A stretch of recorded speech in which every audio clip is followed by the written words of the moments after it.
دربار میں حاضر ہے ایک بندہ آوارہ، دربار میں حاضر ہے ایک بندہ آوارہ، آج اپنی خطاؤں کا لادے ہوئے پشتارا۔ دربار میں حاضر ہے ایک بندہ آوارہ، آج اپنی خطاؤں کا سرگشتہ و درماندہ، بے ہمت و ناکارا، وارفتہ و سرگرداں، بے مایا و بے چارہ،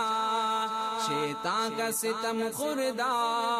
اس نفس کا دکھیارا، ہر سمت سے غفلت کا گھیرے ہوئے اندھیارا، آج اپنی خطاؤں کا لادے ہوئے پشتارا۔